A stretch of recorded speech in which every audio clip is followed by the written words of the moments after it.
Capítulo 4. Isla Cadavera. El sacerdote había sufrido un ataque cardíaco masivo, pero en realidad no había muerto. El guardia llamó por teléfono y en Kingsley un maletero con su carrito esperaba a Percival para llevarlo a la ambulancia que aguardaba por él. También había alguien que esperaba a David, Julia y Jeffrey. Un vistazo al hombre que había venido a recogerlos había sido suficiente para que los tres subieran gustosos a la ambulancia. Aquel hombre era tan deforme que si sufriera un accidente automovilístico y después cayera dentro de una trituradora industrial, su apariencia mejoraría considerablemente. Medía aproximadamente 1,5 metros de alto, o más bien 1,5 metros de bajo, pues su cabeza estaba más cerca del suelo que de sus hombros. Esto se debía en parte al hecho de que parecía tener el cuello roto y en parte a la joroba. Tenía un solo ojo varios centímetros más abajo de donde debería estar, un cachete hinchado y el pelo escurrido. Llevaba una chaqueta suelta de piel y pantalones holgados. La gente que caminaba por la estación hacía tal esfuerzo por no voltear a verlo que una pobre mujer cayó accidentalmente de la plataforma. La verdad es que era muy difícil tratar de ver cualquier otra cosa. Sostenía un letrero que decía Granja Grossham. Con el corazón saliéndose del pecho, David se acercó a él, seguido de Jeffrey y Julia. «Mi nombre es Gregor», dijo con un gorgoteo. «¿Tuvieron un viaje placentero?» David tuvo que esperar a que le repitiera la pregunta, pues había sonado como Cuando él al fin entendió, David asintió con la cabeza, pues no podía articular palabra. «Traigan su equipaje, jóvenes amos», gorgoteó Gregor. «El coche está fuera». El coche era una carroza fúnebre. Le habían repintado y puesto el nombre del instituto en uno de los lados, pero no pudieron disimular su forma. La larga y plana parte trasera, donde debieron haber viajado los cargamentos para lo que había sido diseñada.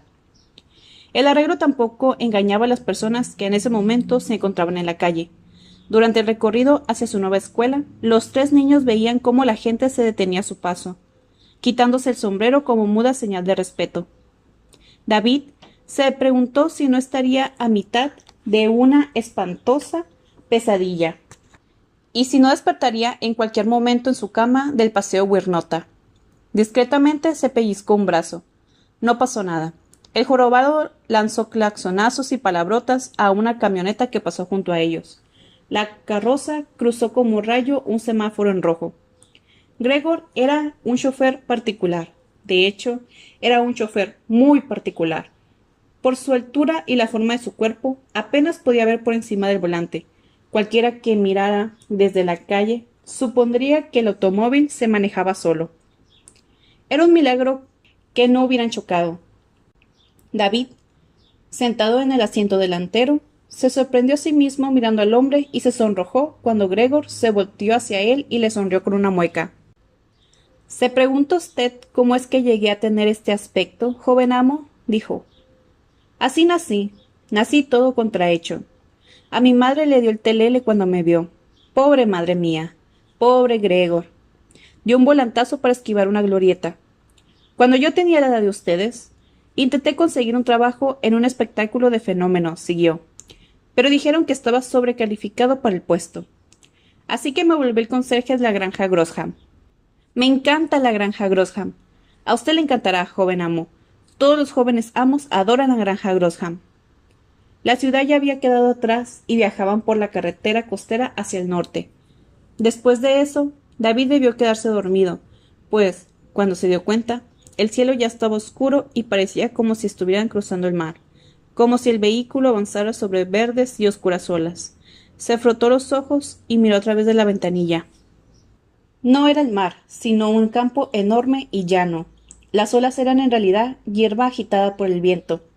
Era un campo baldío, pero a la distancia se alzaba un enorme molino de viento. Sus blancos tablones reflejaban los últimos rayos solares. David se estremeció. Gregor había encendido la calefacción del coche, pero aún así Podía sentir la desolación del paisaje arrastrándose por debajo del colchón de aire caliente. Entonces vio el mar.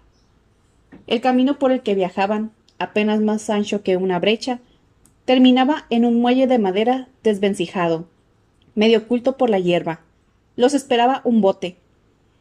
Era una vieja lancha de pescar toda cubierta de moho y liquen. Tras ella se formaban burbujas de humo negro en el agua. En la cubierta había un montón de cajas tapadas con una red sucia. Una gaviota volaba en círculos encima del bosque, canturreando con suavidad como para sí misma. David no podía sentirse peor. Gregor detuvo el coche. «Hemos llegado, jóvenes amos», anunció. Tomaron sus maletas, descendieron del coche y se quedaron temblando en medio de la brisa. David estuvo atento al camino por el que habían llegado, pero, después de algunas vueltas y curvas, la brecha desaparecía. Así que se dio cuenta de que podían haber venido de cualquier parte. Se encontraba en un campo en algún lugar de Norfolk con el mar del norte frente a él. Si no fuera por el molino de viento, podría estar en China y no habría habido ninguna diferencia. «Encantador, ¿no creen?», dijo Julia. «¿Dónde estamos?», preguntó David. «Sabe Dios, el último pueblo que vi se llamaba Houstonton, pero esta fue hace media hora», dijo la niña mientras se acomodaba el suéter sobre los hombros. «Solo espero que lleguemos pronto». «¿Por qué?». «Porque entre más pronto lleguemos, más pronto puedo escaparme». Un hombre saltó de la lancha. Llevaba botas altas y un suéter de pescador. Su cara estaba oculta casi por completo detrás de una barba negra, tan negra como sus ojos que brillaban tras un enmarañado mechón de cabellos. Una arracada de oro colgaba de su oreja izquierda. Si llevara una espada y un parche en el ojo, se podría pensar que había salido de la isla de los tesoros. «Llegas tarde, Gregor», dijo. «El tráfico estaba muy pesado, capitán Malasangre». «Pues la marea está peor. Esas son aguas traicioneras, Gregor. Mareas y vientos traicioneros». Lanzó un escupitajo al mar. «Y yo tengo una esposa traicionera que me espera en casa, así que vámonos». Soltó el amarre del muelle. «¡Todos a bordo!», gritó. «Tú, niño, leva el ancla». David obedeció, pero el ancla pesaba demasiado, así que con mucho esfuerzo apenas pudo levantarla. Poco después se alejaban del muelle. El motor tosía, farfullaba y echaba humo, al igual que el capitán Malasangre. Gregor estaba parado a su espalda. Los tres niños se acurrucaron juntos en la parte trasera del bote. Para entonces, Jeffrey ya había adquirido un color verde muy desagradable. «No tengo mucho de marinero», murmuró. El capitán Malasangre alcanzó a oírlo. «No te preocupes», dijo con sonrisa burlona. «Esto tampoco tiene mucho de bote». Un manto de niebla se arrastró por la superficie del agua. Sus dedos blancos y fantasmales se metieron en la lancha, cubriéndola. En un instante el cielo desapareció y todos los sonidos, la gaviota, el motor, el chapoteo de las olas, se amortiguaron. Luego, tan rápido como llegó, la niebla se desvaneció y la isla Calavera apareció frente a ellos. Tenía aproximadamente 3 kilómetros de largo y 1,5 de ancho.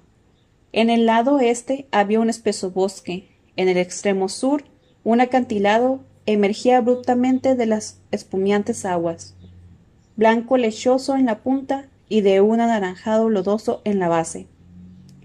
Una lengua de tierra se extendía frente al acantilado, y hacia ese lugar el capitán Malasangre se dirigió.